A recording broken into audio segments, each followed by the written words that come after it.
All right, 9 o'clock on the dot for me. I am Pacific time. For anybody else calling in Central or Eastern, or sometimes we get some international people, welcome. Happy Thursday, happy Friday, Junior, whatever you'd like to say. A couple days to the weekend. Hopefully, everybody's been having a great week. Fun stuff for you today.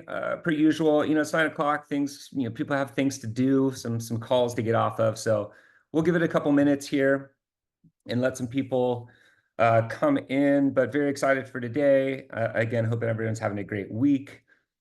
As people are filtering in, one of my favorite things to do during these webinars is the back half. We start to do live site audits. So I would love to, first and foremost, understand where you're calling in from.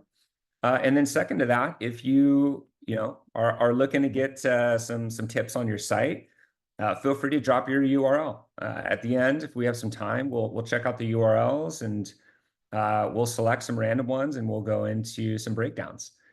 So again, if you're just joining us, happy Thursday. I appreciate you all in attendance. Again, if you're calling in right now, feel free to drop where you're calling in from. And if you're up to it, feel free to drop your URL and we could do some live site audits. Mr. Green, Chicago, I heard it's very cold there right now, so I apologize. Us three on the webinar tonight are West Coast, so we're a little spoiled when it comes to weather. But we got Toledo, Ohio, Justin in LA with us. We got Michigan in the house. Oh, warm 52 in Chicago. Okay, that's not bad. I'll take that all day. Well, cool. We had a lot to cover. We are a couple minutes in. I'm sure some other people will start to come in as we go through. For everybody, this is recorded. If you'd like the recording at the very end, we will send it your way. Please share your URLs, where you're calling in from. Let's get this thing going. I'm going to go ahead and share my screen. So if somebody would be kind enough to let me know if they can see my screen just fine, I would very much appreciate that. If it's a little thumbs up or anything, cool. Justin, thank you. Say I see it looks good. I see goods, yes. So we are underway. Welcome everybody. Exciting webinar ahead of us today. Couple of really well-experienced people. They're going to drop their knowledge on you. We're talking about mastering the e-commerce funnel analysis to boost our conversions. At the end of the day, that's all the things that we want. We want the best conversion possible. We need to get some more revenue in the door. So let's talk about how we can do that through funnel analysis. Quick intros. The one that's been chatting away, my name is Darren Lemus. I'm the Chief Relationships Officer over at Nostra. For those of you that never heard of Nostra, don't know who we are, what we do, we are a site speed company. We really focus on server-side optimization. We essentially allow you to expand all of your dynamic content that typically needs to come from 60 origin servers to 300 plus. And we like to say we give you headless-like speed in minutes, not months. We have a couple great guests with us. I'm going to hand it over to Anna to let herself introduce herself and the other person that we have here too. Anna? Hi, everybody. Good morning for me. I guess good afternoon for many of you. I'm Anna. I'm the head of business development and partnerships here at Ecom Department. And just a few quick words on Ecom Department so you guys understand my background and Gabriella's as well. We're a full service Shopify agency, and our primary offerings are web development, email and SMS, digital marketing, social media, and design. And we primarily work in the apparel industry. However, we've also expanded into other verticals like footwear and jewelry and CPG. Some of our clients include ALC and Amiri and Rodarte. And I've been in the agency space now building and designing sites with teams for 17 years and have spent 7 of the last 17 over here at Ecom Department. However, I am not our resident CRO expert. That would be Gabriella. Gabriella, can you please introduce yourself? Hi guys, my name is Gabriella Johnson. I'm head of strategy at Ecom Department. I have a decade of experience in e-commerce, both in-house as e-com and operations director, and on the agency side, heading up strategy. So excited to be with you guys today. I'm up in Northern California. I have two littles, 3 years old and 8 months. So shout out to all the working moms, and we're gonna jump into it. Got your hands full.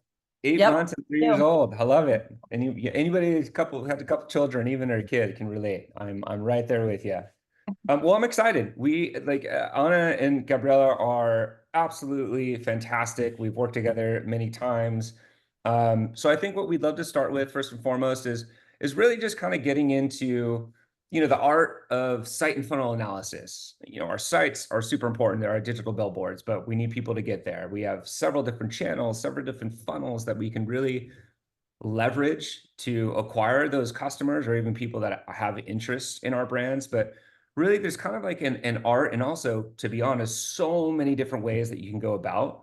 So we really thought it would be useful today to keep it very focused, to have really just 4 ways to identify CRO opportunity. While myself, I've been in the space and I know a couple things. Certainly not as much as Gabriella. So I've kind of asked her to lead the charge here and letting us know how she really goes about starting a funnel analysis. So we're talking about those 4 ways. Let's get into it. Step one.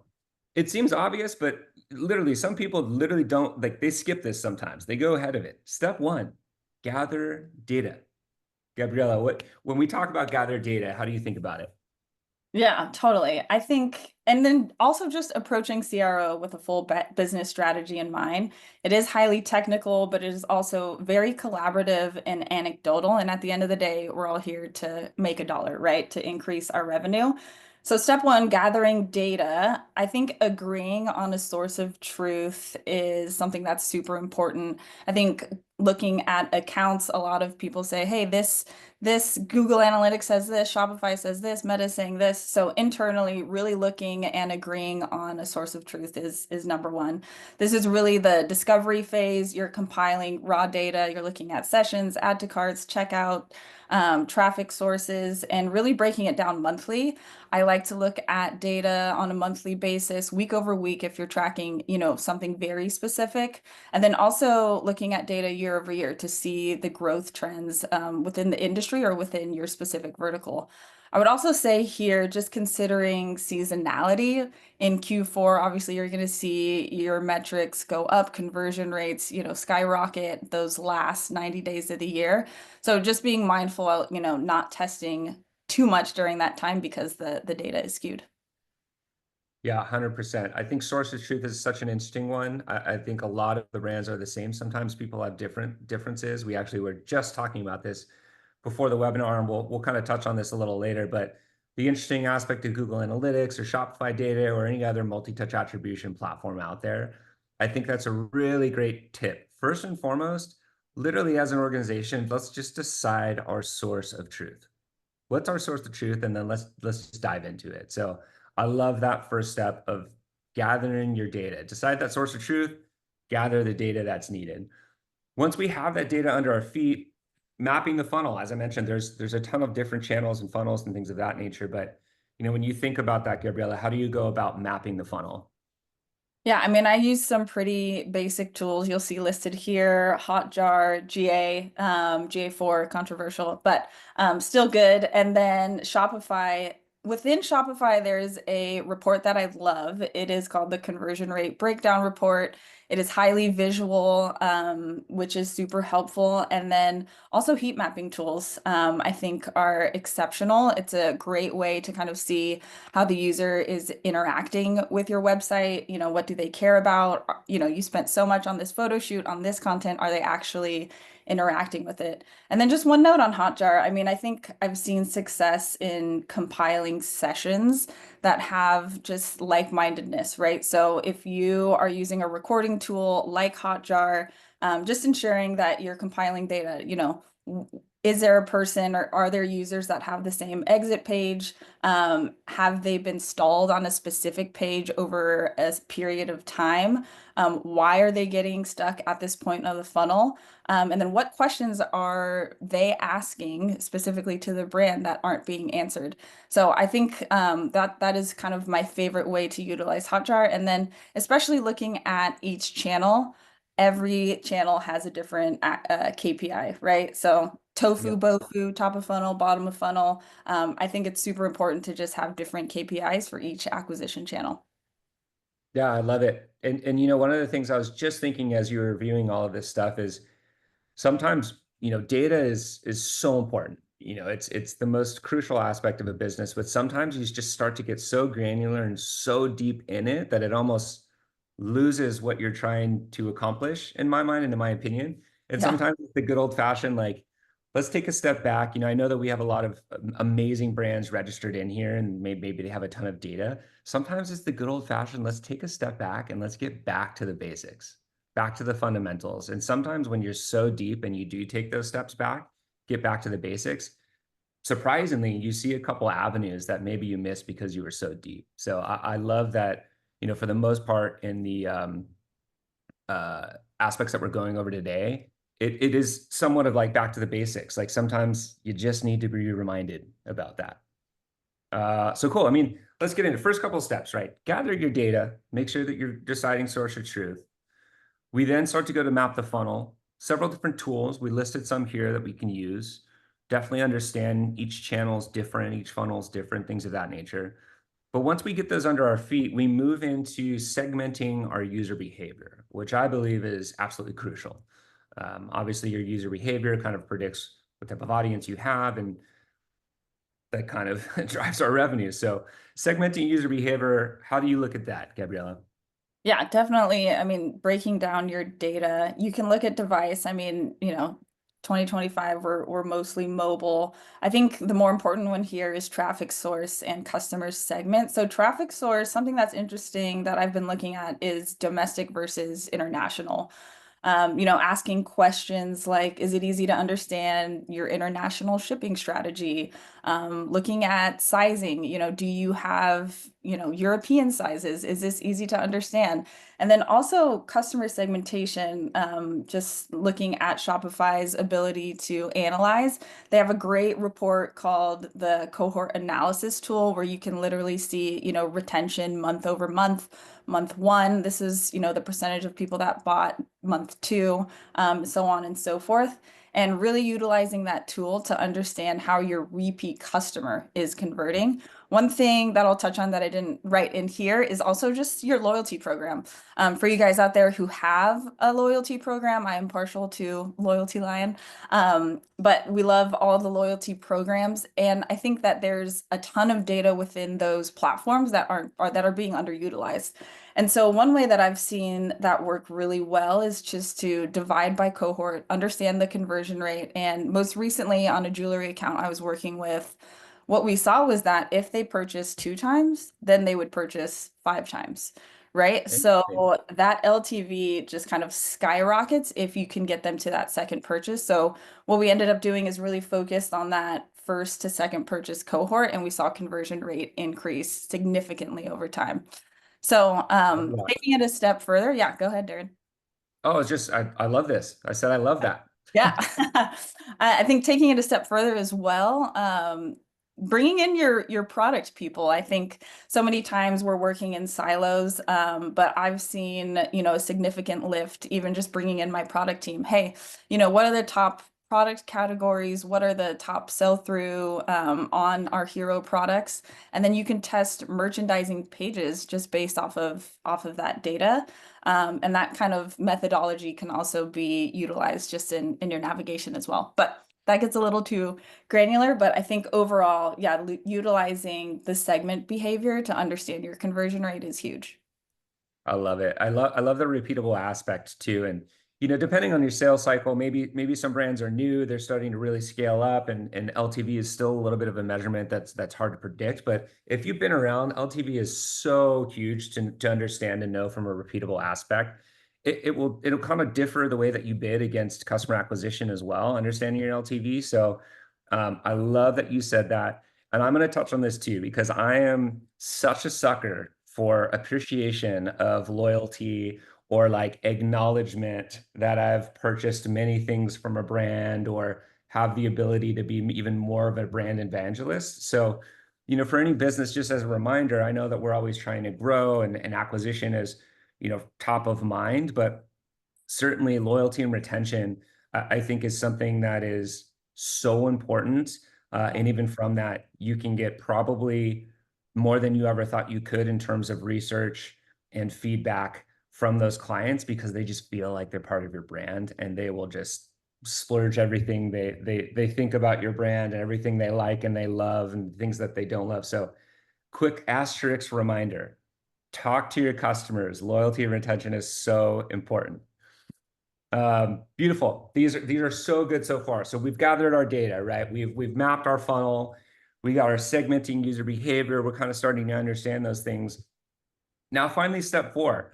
We have all this stuff. Let's start analyzing the recordings and heat maps. So how do you kind of go about that, Gabriella?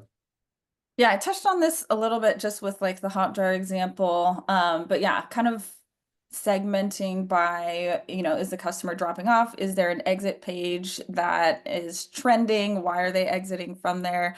One example that comes to mind was an account that was selling, I think, cowboy boots and, leather. It fits people differently. So ensuring that, you have a sizing chart and a way for people to understand exactly how that product is going to fit. And you really want to reduce those friction points. So I think that is huge. And then the second thing also is that, you want to have the sizing visibility, but also transparent in your return policy. Ensure that the size chart is accessible and universal and, make it easy for customers to return and exchange their products so that all of those tension points, and it just makes it easy to buy. Yeah, 100% agree. And it doesn't apply for everybody. Obviously, it's very specific to apparel, but I love, especially when I'm shopping for a new brand or maybe even a new product within the brand that I know, when they have the model's height and weight to just kind of, in my mindset, understand like, how does this truly fit and how does that look on them and those sizing chart aspects. So I love that we talk about sizing charts, the visibility, things of that nature. Friction points. I mean, man, that is all that we're going for here, right? As frictionless as possible. Get into the checkout, don't create, friction in any way. So I love it. Again, we really keep it high level and simple here because I am a firm believer back to the basics sometimes especially when you're getting a little too granular and deep into your data. I feel like all three of us could talk about this for days and get so deep. Gabriella, you kind of started to touch on that aspect. I mean, if there's ever interest with anybody, attending the webinar right now, we're happy to chat one-on-one. We love to talk shop.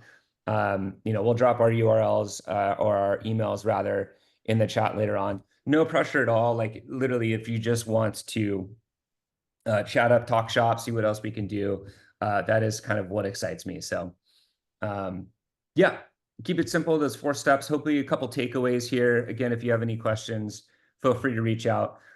We thought, for the time being, we'd also not only do, oh, it looks like we have a hand raised. Let's see here. I don't know if that's a hand raised for a question or not. If it is a question, feel free to drop in the chat. I'm happy to answer any questions. Cool.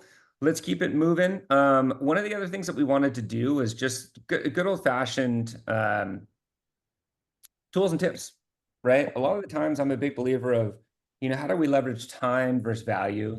Our time is the most valuable thing that we have, but really being able to leverage the right type of tools, how long it takes to implement those tools, what it takes to analyze those different tools, all of these aspects really go into time versus value. And conversion rate optimization is a lot of that. So one of the things that we thought we'd do is kind of give you some tools and tips, starting with some tools that we use on our side. I'm going to start off by saying I believe GA4 is a little controversial. I've heard a lot of like, I love it, I hate it. Yeah. We're gonna have Gabriella defend it, maybe. I don't know. She listed these, but I would actually love to know. We talked about source of truth earlier. I'd love to know if you guys are keen to share, just from the audience, what is your current source of truth? Are you guys using GA4? Are there some other multi-touch attribution platforms that you all use? Because I know it's such a controversial thing, Google Analytics 4. Um, so speaking of that, let's get into it. Gabriella, GA4, you threw it out Yes. I know, I did. I mean, I love Google Analytics. Obviously, with GA4 switching, it still works. But you have to do a lot of customization with it. So, Anna and I work with our clients if they want to use GA4 as their source of truth to kind of customize it, add some, technical things on the back end so that it is spitting out the data that you want it to spit out and that that data is clean and accurate and your source of truth. So that is what I'll say about GA4. For Hotjar, I mean, I love it. They have a great free trial. You can record sessions, you can segment. And I will say with Hotjar, I think we see a lot of clients kind of install it without intent. But really, I think the kind of where I see the success is installing it with an intent. Hey, we want to find out where our biggest top 5 drop-off points are on our site. We want to find out, our top converting page anecdotally, based off of how a user is interacting with our site. So just having some sort of hypothesis collaboratively as a team, kind of before installing any of these apps is one thing that I will say. Optimizely love this tool as just an A/B testing tool. Shopify Analytics, I'm in that pretty much every hour, if not, every day, if not every hour. And then Lucky Orange, another heat mapping tool.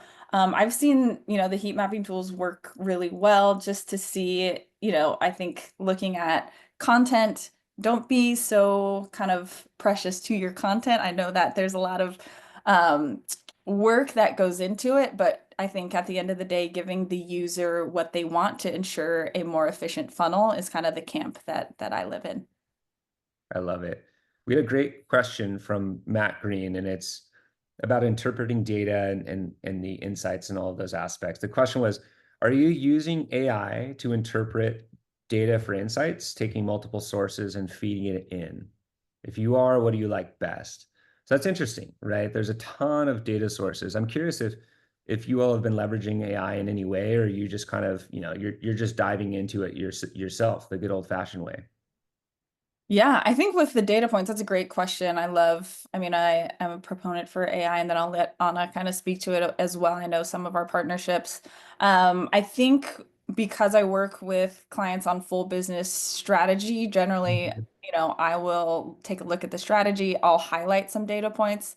I'll stick it into the AI and see what it comes back with. But at the end of the day, I think you still kind of need the boots on the ground strategist, but definitely I think to highlight specific areas of opportunity, I think that's how AI can best be utilized kind of within the role that I'm in currently. Anna, any thoughts there? No, I was just going to add that although there are obviously AI analytics tools, I'm also maybe slightly old-fashioned. So although our merchants kind of span across the board with what they use, and they will occasionally have us plug in another tool, I also take a very boots on the ground approach. And so I think still digging into Google Analytics and actually having a person process that data, same thing with Shopify Analytics, in my opinion, still really important. 100%. I think at the end of the day, AI is powerful, but we need a little mix here, right? We need to keep it, we need to still be involved. In terms of kind of that whole subject matter, for me, I was kind of thinking to this point where it's super important to leverage AI in many different ways. But at the end of the day, I still feel like there's this human element and this human touch to just how you navigate things. And oftentimes I feel like us as marketers, there's so many tools that you could use and so much data that can tell you aspects, but sometimes it's just like, I just like this better. If you like it better, sometimes that's just a good way to start. Like, I like this better. And if the data tells you otherwise, like everybody else is like, what you like, I hate, then, listen to the data. But sometimes as marketers, it's the reason we're marketers, right? We pay attention to all these trends and aspects. And so, yeah, interesting. I like, Matt, you said you use it as a secondary source after analysis of individual platforms. So interesting as well. And Right. Anna, I saw you raise your hand. I was just going to say, I would love to hear what other tools all of our attendees are using, because I think it's just interesting to share information among, Yep. Among peers. Yeah, no, Justin, I appreciate the insight here. He was mentioning GA is just too difficult.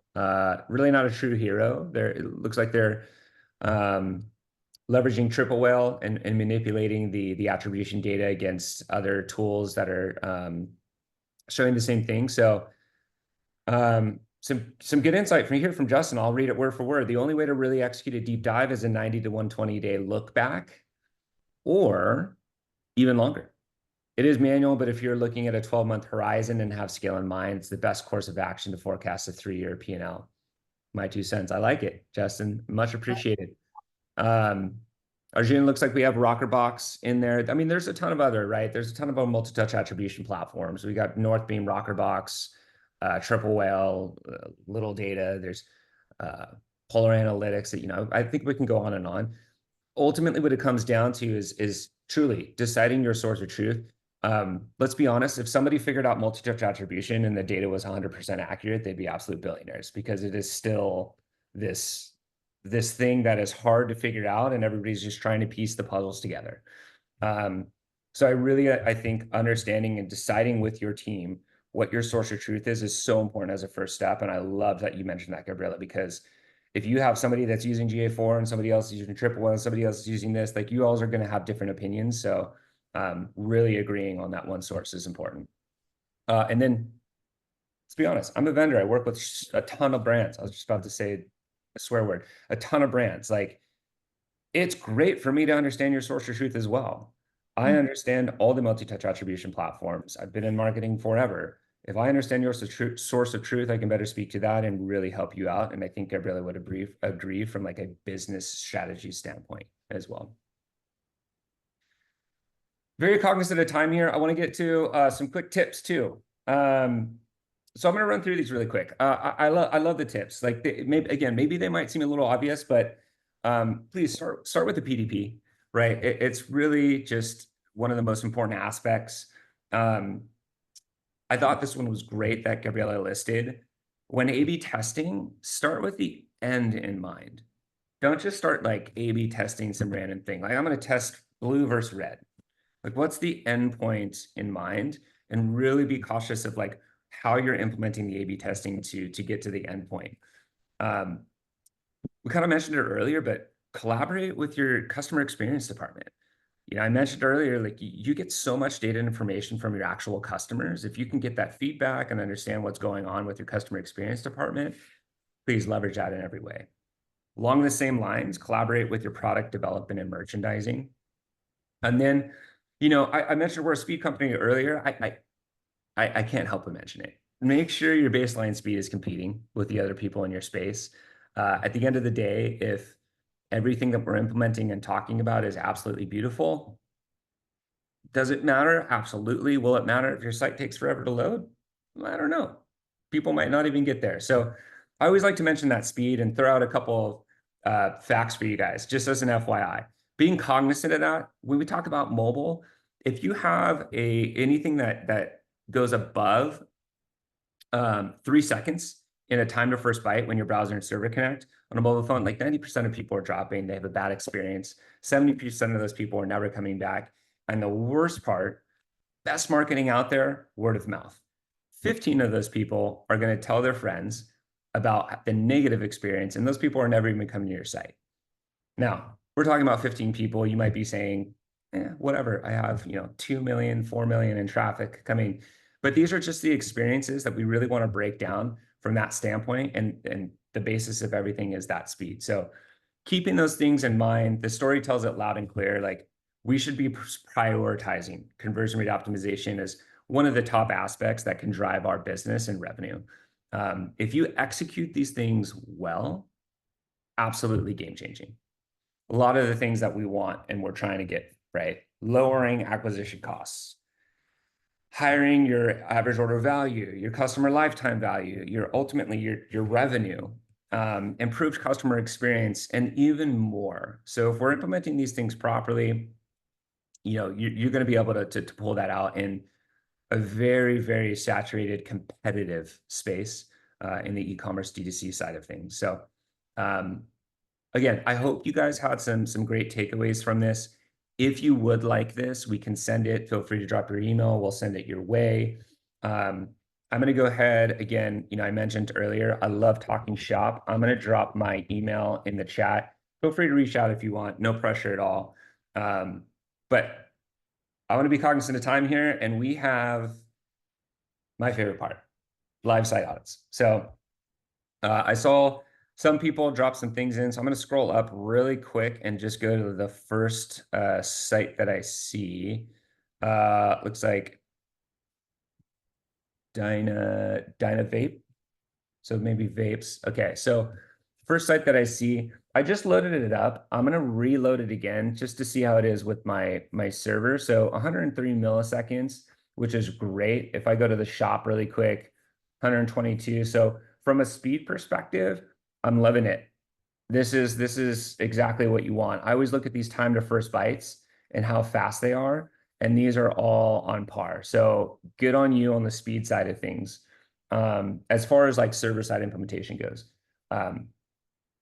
Gabriella, Anna, anything that you guys see? Do you want me to change it to mobile maybe, or let's get into it. This is my favorite part. Yeah, for sure. Okay. So looking at it, I mean, yeah, you have a pop-up here. I would recommend throwing a little longer delay. I think, having it within like the first 10 seconds might be a little disruptive, but either a longer delay or further down the page, just so that you're nurturing that customer down the funnel a little further before you're sending that offer.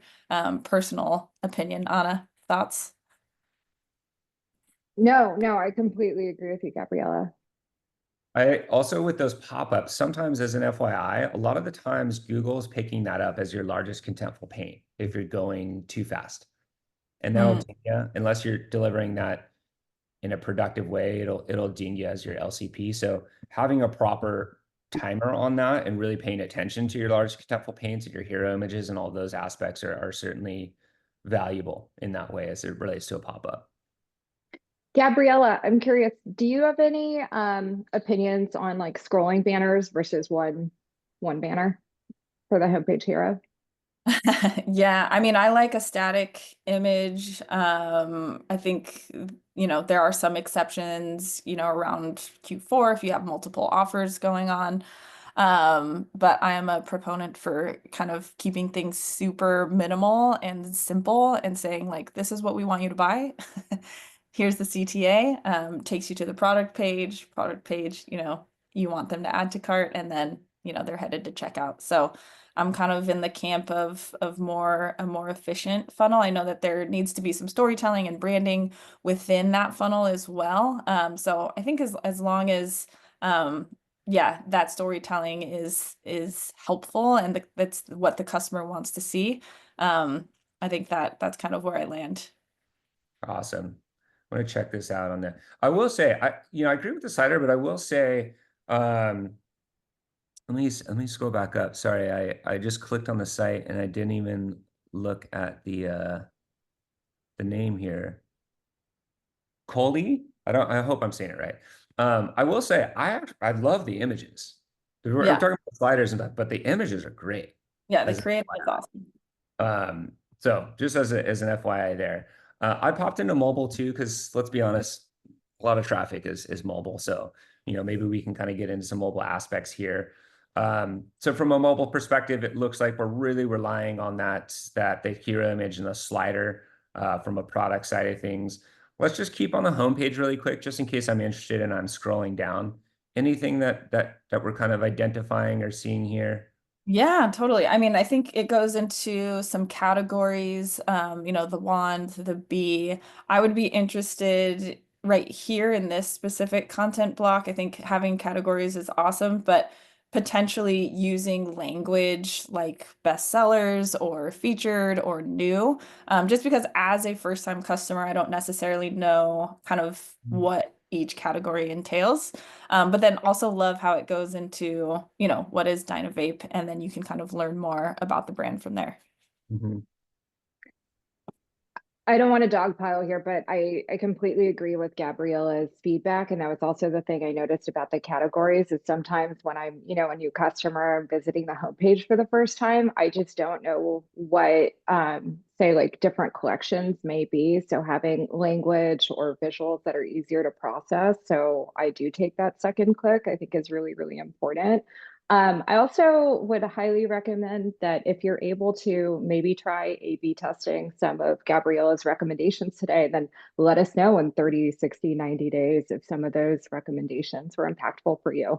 I'm going to go ahead and keep asking Gabriella questions where I can. However, I only pick the very controversial subjects like homepage hero banners. Yeah, no problem. Darren, if you wouldn't mind going to a PDP and we can kind of look at that. Yes. Good on you really quick. So anybody that has on a mobile side a single really quick on the pop-up too. I'm a huge believer. I'm actually interested to hear your thoughts. I'm a huge believer on a pop-up. Like if you want it on your home screen, cool for their first time users, like make sure it's timed properly and pop it up. If that user is continuing to navigate your site, I'm a believer of like hold off on the pop-up. It just creates more friction. Mhm. Especially if they've like added something to cart and you Yeah. like pop up of like 10% more if you give us. I understand you're trying to collect information, but it creates so much friction. So I'm a huge fan of initially delaying a pop-up, and maybe if there's an intent of exit or a back button, maybe that one more pop-up. But if it's, if I'm going to a collections page or anything else, don't interrupt my browsing. Totally agree. Yes, I love that. And I think, yeah, we don't want to be disruptive. I think the exception, and you kind of hit the nail on the head, is the exit intent. But outside of that, no, I mean, let the customer check out. If they add to cart and they abandon, then hopefully you have all of your tools set up to kind of get that customer back to site and to check out. But yeah, Darren, totally agree with you there.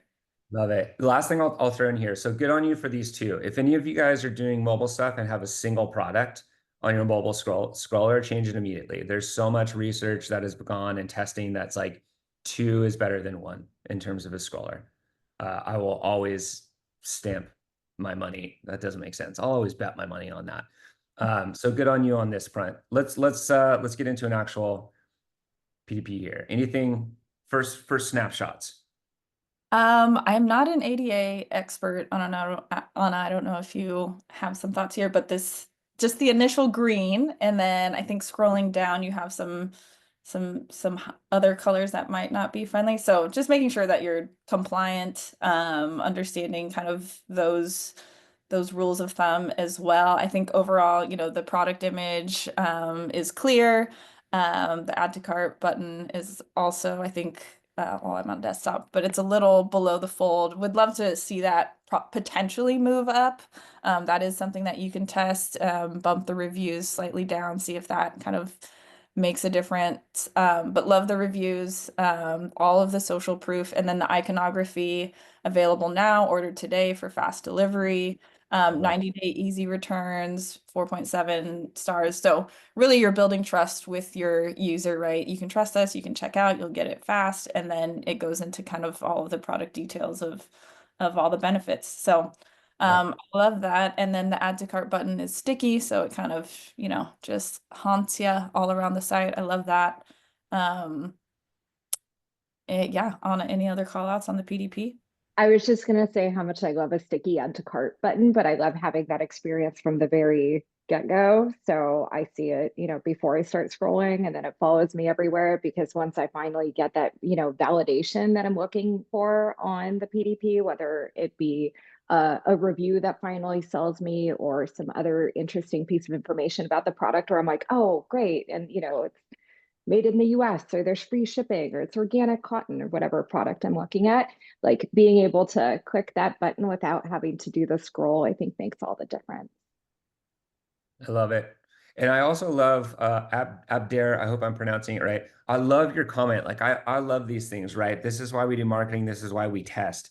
In case you guys don't see it, he mentioned we have an extra 30% in revenue on that second pop-up, AI triggered. So interesting there, right? Like goes back to the point I made. Sometimes the things that I like that I test first, I might have that mindset, right? But you always want to be testing things. Um, and sometimes it turns out that you have 30% in revenue on the second pop-up. That's a beautiful example of why you always should be testing different aspects with an end goal in mind or an intent. So Abder, thank you for that comment. I love that. Let's move on to another site. Let me scroll up. Coley, thank you for letting us give you a little love and maybe a little, things that you could take away. But I also saw your comment. Glad I nailed the pronunciation. So hopefully a couple things to take away there. Let's get into, I'm just gonna scroll down to up. Just scroll.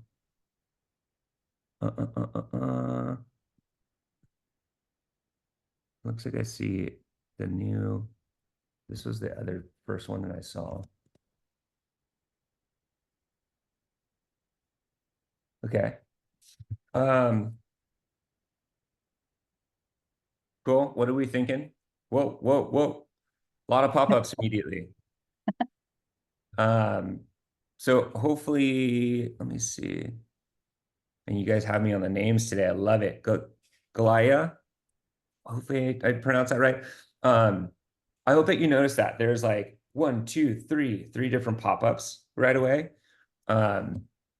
Good. It seems like that they're easy to get out of. That's another thing too. If you have a pop-up, please make it easy to get out of.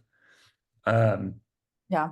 So that was kind of the first thing I saw really quick. So even if I get out of that one, I get to my second one, and then got this. So I would assume really quick, love the cover image. My assumption is clothing company. Mhm. Yeah, yeah. I mean, there are a lot of pop-ups. I think let's reduce a few of them and then maybe prioritize based off of performance. You have kind of two competing offers at the bottom. You have get 10% off, plus you have get 30% off. Obviously, if I'm a first-time customer, I want that 30% off. So just ensure that, those two offers aren't competing and that your messaging is cohesive, especially for that first-time user landing on the page. I think the creative is awesome. You have a strong CTA, it says shop now. Scrolling down, you have, I think, a bestseller here, the TNR puffer coat. Would love to see potentially another product listed here. I think there's only one SKU. So this is the opportunity to kind of show people your best sellers or your top categories. What are those hero products that convert really well and that drive revenue and that first time purchasers really come to your site for? So it looks like it's this puffer coat, but maybe there are a few other pieces that you could add so that a user can kind of scroll through your product catalog there. Yep. I will say from a speed perspective, I always look at that. So your time to first byte is up there, 787.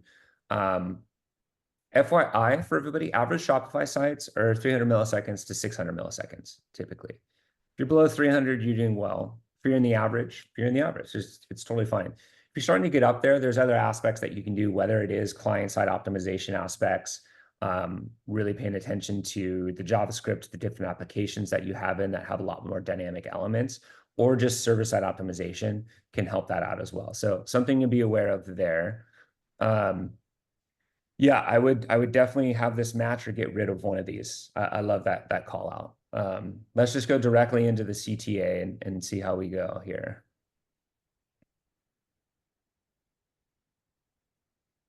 Interesting. I don't know if it's me or not, but I don't think it is. Your CTA is not clicking for me. So certainly something that we want to check out very quickly. Let's try to reload this and see if it goes. Yeah, so it's not clicking for me. So let's go to, I would definitely get on that immediately. Let's go into a PDP. I will say with the CTA not clicking, I think a common mistake some people make if they have one, and I just know this from operating many Shopify themes over the years, is sometimes if you have a separate image for your mobile and your desktop and you add that CTA to the desktop, you also sometimes have to add it to the mobile. Good call out. And also, I would even say sometimes it is funny, like the hero image is not clickable, but only the CTA is. Right. Would definitely like make sure that everything is clickable, especially on a mobile phone. Yep. I got fat thumbs. I need to be able to click. You know what I I mean? have very long nails, so a Whoa. mistap happens You often. guys have big phones. Yeah. Um, cool. Let's see here. So we scroll down. The product images, I will say, I do like the product images. It immediately lets me know what the product is. I will say e-com department has a lot of experience with like fashion, like high-end fashion, all those aspects. So I will let them kind of dive in. But as I scroll down here, feel free to navigate me. I'm just going to give you kind of a feel of the page really quick. And then I'll go back up. Yeah. Totally. I mean, yeah, I love the creative. I think there's a video element. You have product on white that shows flat lay. You have your product title. I think there's some formatting issues. I think just on the PDP, there's some iconography that's not aligned, I think, further down right there. Yeah, so just kind of cleaning that up, we can help with that. Or yeah, I think that just creates a bit of margin that's unnecessary. And then the other thing is that, yeah, pre-order. I think pre-order is also kind of a controversial topic. I think if it's done well, like a lot of streetwear brands or luxury brands like to utilize pre-order. They kind of create the hype. But I will say if you are kind of running campaigns and then, people get to this site and it is sold out or it is on pre-order, I have seen that drop your conversion rate. So, 4-week delivery, what I would also do here, just a small tidbit, is just put a date of like when, a customer would be experiencing or getting their product. Yep. Love it. Cool. I think some great takeaways there. Last one I'm gonna actually selfishly pick because I was like, Gabriella and I were speaking about it earlier, and we were talking about all the CRO stuff and talking about brands and stuff. And one of the brands that I brought up that I've kind of been like an OG on, and it's funny, Mick on our team was I believe an ambassador for them in at Boulder, at CU Boulder. But I wanted to take a look at pop sockets because I feel like there's some aspects they do really well in, and then there's probably some other aspects that we might be able to make it better in that way. So one of the things I wanted to look at in terms of that was how they're doing things and what they're doing. So let me refresh this really quick. I always do the speed stuff, right? So time to first byte, 536. We can get that better. Everything you see, we get below sub 100 milliseconds. Pop sockets, if you don't know it, they're amazing. So everything is looking good, right? It looks like the home page, new essentials. Looks like the collections page and the home page is the ones like the offenders here. But let's get into it. Gabriella, I know you were mentioning one of the things that you thought pop sockets did well. What was that when you were going in? We were talking about it earlier. Yeah, I mean, I love their PDP. I think their entire site visually is very engaging. They have a lot of partnerships. They got Star Wars and Pikachu and Moana. So I think they have, a great story, and visually it's very engaging. And then looking at their PDP, I love just the tag element as well. So like Valentine's Day collection. And then have the reviews. If you click on, that's also clickable, and that'll lead you to a specific Yep. category if you wanted to see more, Yep. which is great. And then the other element that I love, they have a cross-sell, upsell. You may also like, I think on that PDP, Chunky Baby. So love the product title there. Mhm. Um, And then what's included, how to use the accordion element, Yep. also great. And then I think as well, it says in demand. So there's some social proof, I think that hovers over. Yeah, right Yeah, there. In I actually really like this. Yeah. 651 orders. And then I saw another one, I think it said like, 2000 views or something. So really kind of ensuring the consumer that they're not alone in this purchase, but it also creates that urgency. I've Hmm. also seen work really well, just like across sites, if it's on brand, an inventory ticker. So if you have like a flash sale Yep. or, like an archive sale, they only have 5 in stock, creating that urgency on the PDP I've seen work really well. Ooh, One thing actually, I wanted to point out very quickly, because I know we started talking about controversial topics really, really early, is it may be just my view on Zoom here. However, when we first land on a PDP, I don't see the add to cart button. So it is past the scroll. Is that correct? yes. Yeah, it's a Right. little bit full. Yep. Little So down. I would make the assumption that a company like PopSockets is really diving into their data. So, however, I think Gabriella or me or Darren, are aware of best practices or what works really, really well. However, PopSockets has chosen to put that add to cart below the fold, and I think that's a really interesting decision. Yeah. Yeah, I think one of the things I'm seeing, I harp on it. Obviously, we're experts in it on the server side optimization side, but one of the things I see is like, obviously I'm on desktop and great Wi-Fi right now, but it does like these ones bother me because they should definitely be like sub 100 milliseconds. And on an actual mobile phone, I would assume pop sockets. A lot of people are on their mobile phone on the site using 5G or whatever they use. That's going to be even slower. So certainly, I love the layout. I think a lot of people, anybody that is kind of just developing their site or doing these layouts should definitely take notice. Um, but yeah, one of the things that was kind of one of my things that I immediately saw, obviously free shipping over 50. Here's kind of the thing that I was talking about where the hero image, I like when that's clickable. Mhm. Um, so Yeah, even and if they I don't click have a that, it goes to the CTA. essentials. Yeah, I What was was just, they don't have a CTA there necessarily. So interesting choice as well. Kind of just with agreeing with Anna. So would love to see how why that decision was made as well. Yep. There's also a question in the chat that I was hoping we would get into before we near the Yeah. end here about navigation. And I just wanted to add some of my personal perspective on that. And Gabrielle, I would love for you to answer that question because I think it would be really meaningful. However, I feel like where I've worked on a lot of sites where they get tripped up on navigation, especially versus some of the decisions they make on the homepage, things like, really, really quickly scrolling. Homepage hero banners or improper, categorization, like right below the fold, et cetera, is a lot of brands have a lot of categories. And so they don't necessarily know how to create a hierarchy of what they should be presenting first and what belongs on the homepage versus what belongs on the nav, especially in a situation like mobile where you have very little space.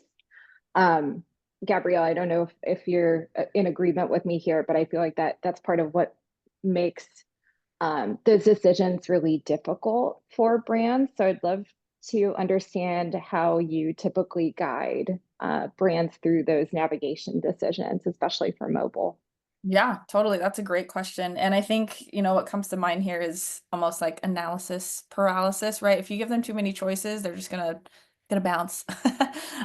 So I think just, ushering them to the collections that you want them to shop and making that navigation pretty minimal, I think is kind of where I would lean. I also think too, PopSockets does a really great job secondarily is just having a search bar that is very easy to use. I know, Anna, we have some partners with search. So just ensuring that your search is easy to access because if somebody is looking, they go to your nav, they can't find what they're looking for, they're gonna look for that search bar.